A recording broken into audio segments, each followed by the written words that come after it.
Good morning students. आज हम बेहद आसान और व्यवहार में काम आने वाला टॉपिक डिस्कस करने वाले हैं, जो कि है लेंस। देखो बेटा, लेंस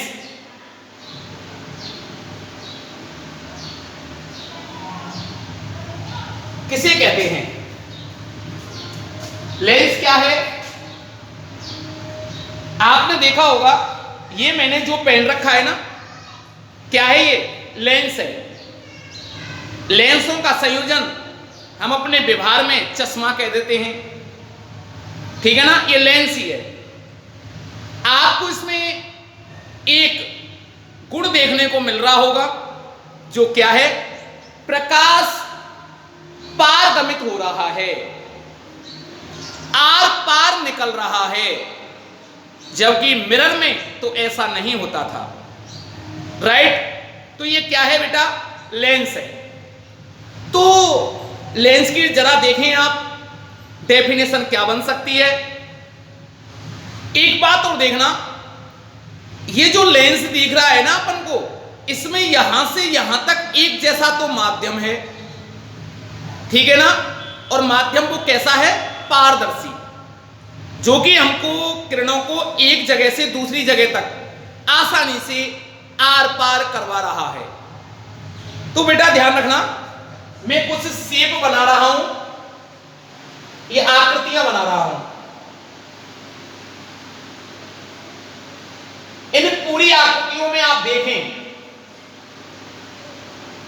कोई सी भी आकृति हो,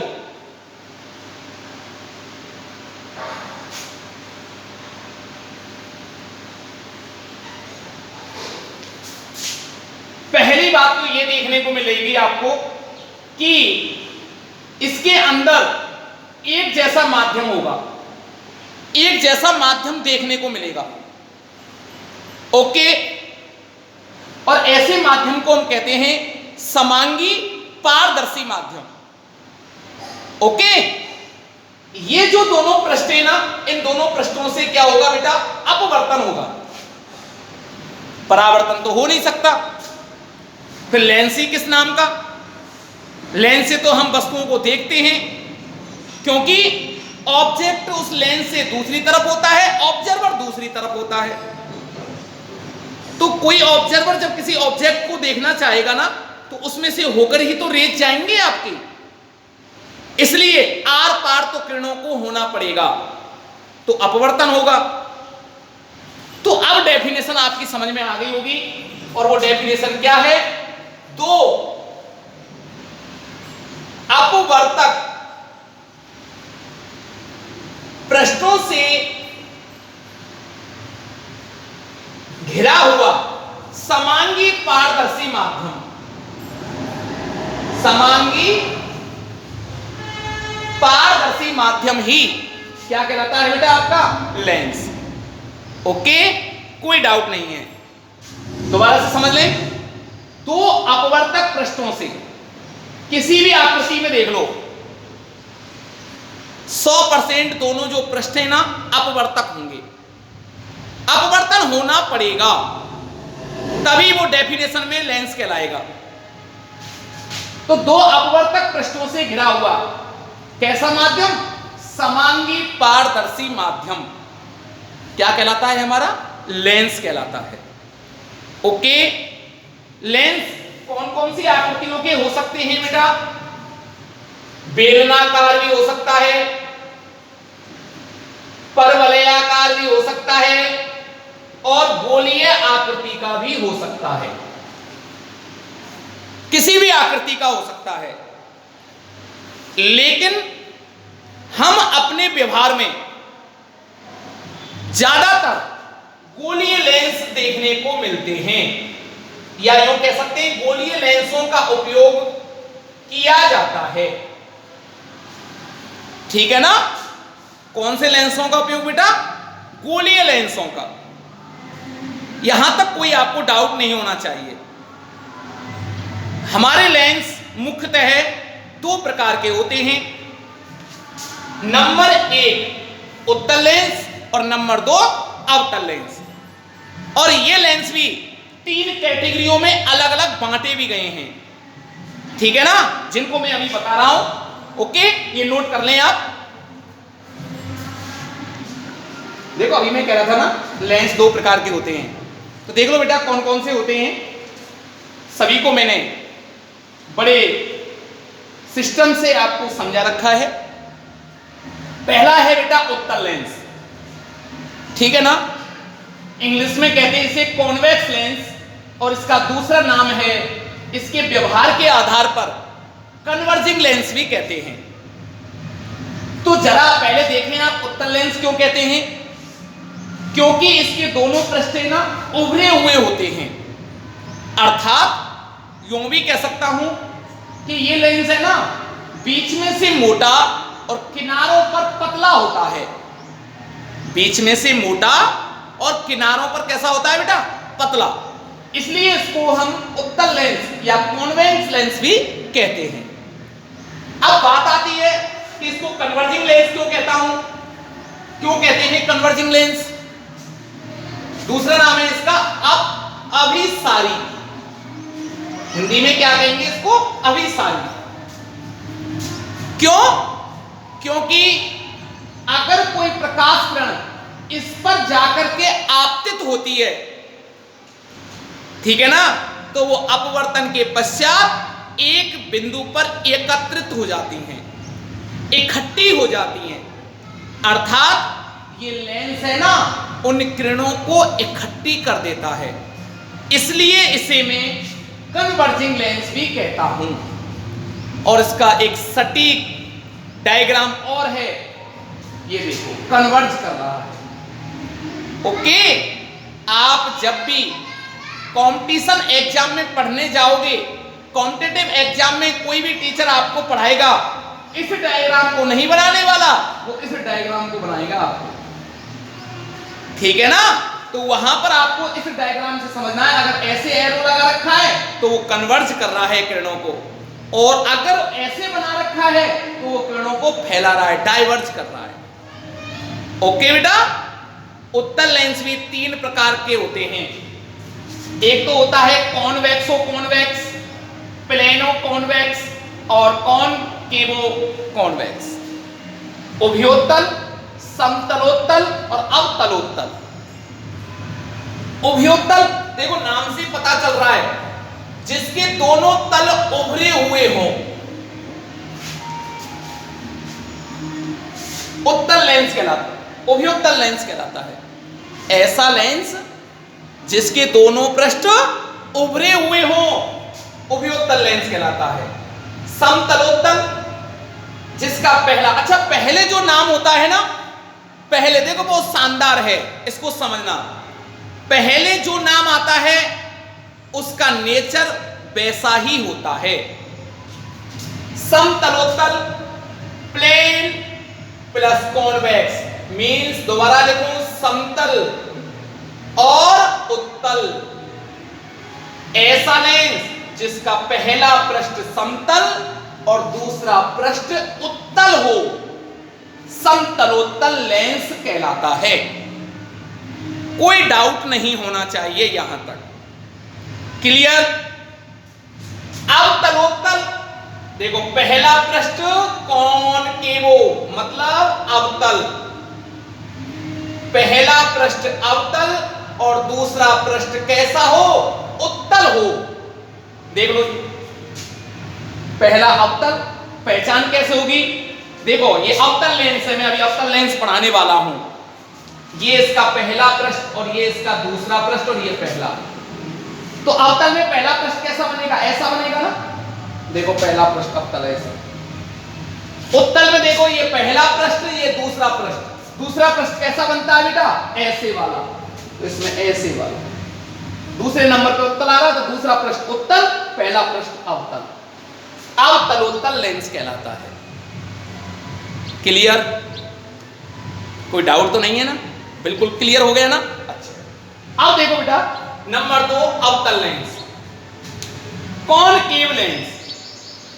कॉनकेव लेंस क्यों कहते हैं, ऐसा लेंस जो बीच में से पतला और किनारों पर मोटा होता है, देखो किनारों पर मोटा है ना, ये जो मैंने पहन रखा है ना, ये अवतल लेंस ही है। यही क्यों पहनना पसंद है मुझे, उत्तल क्यों नहीं पहना, इसको भी मैं आगे बताऊंगा। जब तक के लिए आप मेरे साथ बने रहें। ओके, ये भी हम आपको बता देंगे कि आपको लेंस की आवश्यकता है कि नहीं है, तो आपको कौन सा लेंस पहनना पड़ेगा और कौन सी स्थिति में। ओके, आप चिंतित ना हो। अब देखो बेटा, अवतल लेंस, ऐसा लेंस जो बीच में से पतला और किनारों पर मोटा होता है, अवतल लेंस कहलाता है। अच्छा, कोई पूछ ले आपसे इसके बीच में क्या बना हुआ है, समांगी पारदर्शी माध्यम। पारदर्शी मतलब आर पार, समांगी मतलब एक जैसा। ओके, दूसरी बात आती है, इसको डाइवर्जिंग लेंस क्यों कहते हैं, हिंदी में कहते हैं इसको अपसारी लेंस। अपसारी लेंस, डाइवर्ज, क्योंकि ये किरणों को क्या करता है पता है, फैला देता है। जब भी आप इस लेंस पर किरणों को आपतित कराओगे ना, तो अपवर्तन के पश्चात वो किरणें फैल जाएंगी। ओके, फैल जाएंगी, अर्थात उसको कहते हैं डाइवर्ज कर दिया उसने। तो फैलने का सिंबल ये है। आपको जब भी कंपटीशन एग्जाम में पढ़ाया जाएगा, उसका डायग्राम का चिन्ह ये बनाया जाएगा, ना कि ये। ठीक है ना। तो देखो, आपको सारा मटेरियल, सारा मेथड आपको पहले ही बताया जा रहा है, आपको परेशानी नहीं आने वाली कोई भी। अब देखो, ये अवतल लेंस भी तीन प्रकार के होते हैं बेटा, ओवियावतल, समतलावतल और उत्तलावतल। आप इसको दो भागों में तोड़ लो। ओवियावतल, दोनों पृष्ठ अवतल। ओवियावतल, दोनों पृष्ठ कैसे हों, उसके अवतल हों। और अवतल कैसे बनेगा, अवतल लेंस जैसा। अवतल है ना दोनों पृष्ठ, ये पहला पृष्ठ, ये दूसरा पृष्ठ।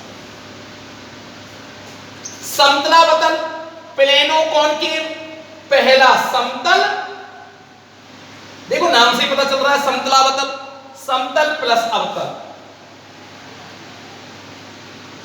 तो पहला पृष्ठ देखिए बेटा समतल, ये लेना प्लेन। दूसरा अवतल, तो इसमें से अवतल में से आधा भाग कट कर लो, इधर वाला पृष्ठ उसको यहां जोड़ दो, समतलावतल हो गया। कोई डाउट तो नहीं है तो बता दो, क्लियर है ना यहां तक। अब देखो बेटा, उत्तलावतल, पहला पृष्ठ उत्तल और दूसरा अवतल। उत्तल देखिए जरा, पहला उत्तल ये इस प्रकार से, देखो इस प्रकार से। दूसरा बेटा अवतल, आधा भाग कट करो, यहां से उठाओ, यहां पर जोड़ दो। क्लियर, कोई डाउट नहीं है, ठीक है ना बेटा। तो इसको आप ढंग से लर्न कर लेना, बार बार प्रैक्टिस कर लेना, आपको लेंस से संबंधित कोई भी प्रॉब्लम नहीं आने वाली है, ठीक है ना। तो इसको नोट करें जरा। देखो बेटा, डेफिनेशंस हैं इंपॉर्टेंट, परिभाषाएं। पहली है बेटा मुख्य अक्ष।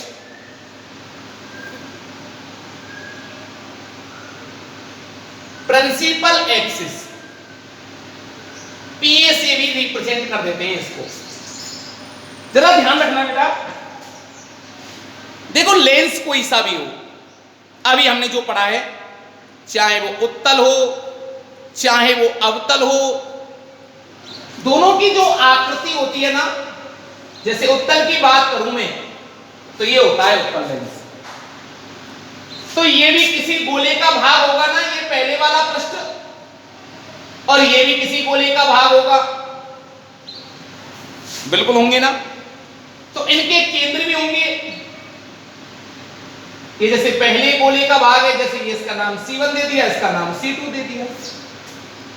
तो इनके वक्रता केंद्रों से होकर गुजरने वाली रेखा जो होगी, उसे कहते हैं मुख्य अक्ष, ठीक है ना। तो देखो बेटा, क्या डेफिनेशन लिखूंगा मैं, किसी लेंस के वक्रता केंद्रों से होकर गुजरने वाली काल्पनिक रेखा क्या कहलाती है बेटा? मुख्य अक्ष कहलाती है। ठीक है ना? क्या कहलाती है? मुख्य अक्ष। क्लियर? लिख दोगे, कोई डाउट नहीं। नंबर 2, एक होती है बेटा प्रकाशिक केंद्र, ऑप्टिकल सेंटर। ध्यान से समझना, लेंस का जो व्यवहार देखा जाता है ना, वो इस प्रकार का लेंस होता है। देखो, जैसे मैं उत्तल लेंस की बात करूं, ये उत्तल लेंस है, इसके अंदर ये दो पृष्ठों से मिलकर बना है, इसकी मोटाई भी होगी कुछ ना कुछ, है ये, हमने डेफिनेशन में भी पढ़ा है। ऐसा लेंस जो बीच में से मोटा, किनारों पर पतला होता है, उत्तल लेंस कहलाता है। इसमें कोई डाउट वाली बात नहीं है। अच्छा, हम मुख्य अक्ष की डेफिनेशन पढ़ चुके हैं, ये मुख्य अक्ष हो गया। ठीक है ना? अब मैंने कोई किरण इस पर आपतित कराई बेटा, इस पृष्ठ पर आपतित कराई। अब वो इसके अंदर क्या है? पारदर्शी माध्यम है, बाहर हवा है, ये कांच है, अंदर अपवर्तन होगा, और अपवर्तन होगा तो इसको जाना तो बेटा देखो इस प्रकार से था। अगर अपवर्तित ना होती तो ये ऐसे जा रही होती,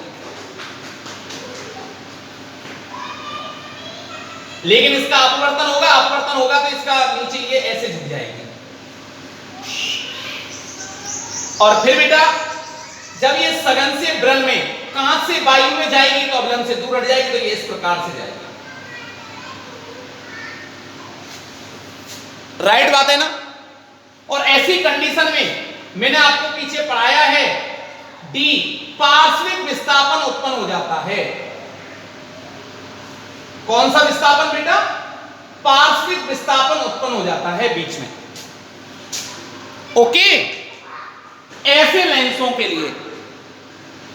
लेकिन ध्यान रखना, लेंस के अंदर देखें आप जरा, एक बिंदु है मुख्य अक्ष पर स्थित, मुख्य अक्ष पर स्थित एक ऐसा बिंदु है जिससे होकर ये किरण जा रही है, उसी को कहते हैं बेटा प्रकाशिक केंद्र। कौन सा केंद्र? प्रकाशिक केंद्र कहते हैं। ठीक है ना?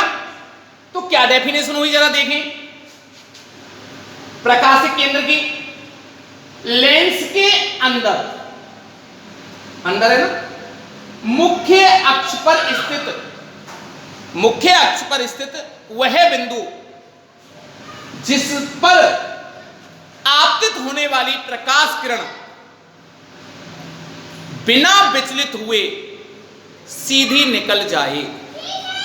दोबारा सुने, लेंस के अंदर मुख्य अक्ष पर स्थित वह बिंदु जिस पर या जिससे जाने वाली प्रकाश किरण अपवर्तन के पश्चात बिना विचलित हुए सीधी निकल जाए, प्रकाशिक केंद्र कहलाता है। लेकिन ध्यान रखना बच्चों, ये आपके राजस्थान बोर्ड हो चाहे सीबीएसई हो, वो ये सिलेबस में नहीं है इस टाइप का लेंस, क्योंकि इसमें पार्श्विक विस्थापन उत्पन्न हो रहा है। ठीक है ना? ये आप आईआईटी या नीट जैसी एग्जामों में पढ़ने को मिलता है। ठीक है ना? तो यहां पर कैसा लेंस है? इसकी जो थिकनेस है, जो मोटाई है, उसको नगण्य मान लिया जाता है। ठीक है ना? तो नगण्य मान लेंगे तो ऐसा लेंस कहलाएगा हमारे सिलेबस में पतला लेंस। ये पतला थिन लेंस है, थिन लेंस। ये इसका द्वारक हो गया बेटा। तो इससे जो, अब इसकी मोटाई को जो वक्र पृष्ठें, उनकी तुलना में हम क्या मान लेते हैं? नेगलेक्ट मान लेते हैं, नगण्य मान लेते हैं। फिर इस ऐसी स्थिति में जब प्रकाश किरण कोई भी आपतित होगी तो बिना विचलित हुए कैसे निकल जाती है? सीधी। ओके, तो क्या डेफिनेशन हुई? लेंस के अंदर मुख्य अक्ष पर स्थित वह बिंदु जिस पर आपतित होने वाली प्रकाश किरण, जिस पर आपतित होने वाली प्रकाश किरण अपवर्तन के पश्चात बिना विचलित हुए सीधी निकल जाए, बिना विचलित हुए सीधी निकल जाए, प्रकाशिक केंद्र O कहलाता है। O से रिप्रेजेंट करते हैं जर्नली इसको, ठीक है ना, कोई दिक्कत नहीं। अच्छा, नंबर 3 अपर्चर, द्वारक। अपर्चर ये क्या होता है बेटा? देखो अभी बताया था, कोई सा भी लेंस हो, मैं उत्तल के लिए समझा रहा हूं, ऐसा ही सेम अवतल के लिए भी होगा, ठीक है ना। ये इसका क्या है बेटा? द्वारक। ये इसका मुख्य अक्ष हो गया, ये प्रकाशिक केंद्र पढ़ चुके हैं, ये प्रिंसिपल एक्सिस, ये इसका द्वारक कहलाता है, जो रेड वाली लाइन से मैंने इंडिकेट कर रखा है। तो अवतल के लिए जरा मैं बनाऊं इसको, तो अवतल के लिए बेटा ये बनेगा,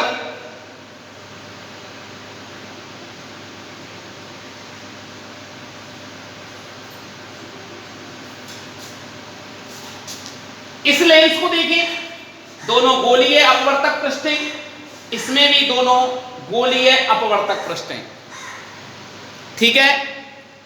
तो क्या हुआ? दोनों गोलीय पृष्ठों का या दोनों अपवर्तक पृष्ठों का प्रभावी व्यास, जो ये प्रभावी व्यास है जिसमें से होकर प्रकाश गुजरता है, उसे कहते हैं द्वारक। दोबारा से सुन लो, दोनों अपवर्तक पृष्ठों का प्रभावी व्यास जिनमें से होकर प्रकाश गुजरता हो, द्वारक कहलाता है। ओके, इसका फॉर्मूला आता है प्रतिबिंब की तीव्रता समानुपाती द्वारक का होल स्क्वायर। मिरर में भी यही सूत्र लिखाया था मैंने, याद हो तो। अगर मैं द्वारक को कम कर दूं तो ऑब्वियसली प्रतिबिंब की तीव्रता कम हो जाएगी, ठीक है ना। कॉमन सेंस वाली बात है, समानुपाती रिलेशन है ना, द्वारक कम करेंगे प्रतिबिंब की तीव्रता भी कम होगी। कोई डाउट वाली बात तो नहीं है, यहां तक बिल्कुल समझ में आया बेटा।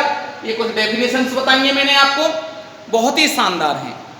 अब बात आती है फोकस बिंदु पर। तो देखो बेटा, ये आप नोट करें जरा। तो देखो बेटा, फोकस बिंदु, क्योंकि ये दो पृष्ठों से मिलकर बना है, तो फोकस बिंदु भी दो होंगे इसके, पहले पृष्ठ के लिए अलग, दूसरे के लिए अलग। तो वो किस प्रकार से अपन डिफाइन करेंगे वो आपको नेक्स्ट लेक्चर में मैं आपको बताऊंगा, ठीक है ना। इसको आप ढंग से रिवाइज कर लें, बार बार करके देखें, क्यों ये कंपटीशन एग्जाम और आपके राजस्थान बोर्ड में काफी बार पूछ लिया जाता है और एग्जामिनर भी आपसे पूछ लेता है, ठीक है ना। कल तक के लिए नमस्कार।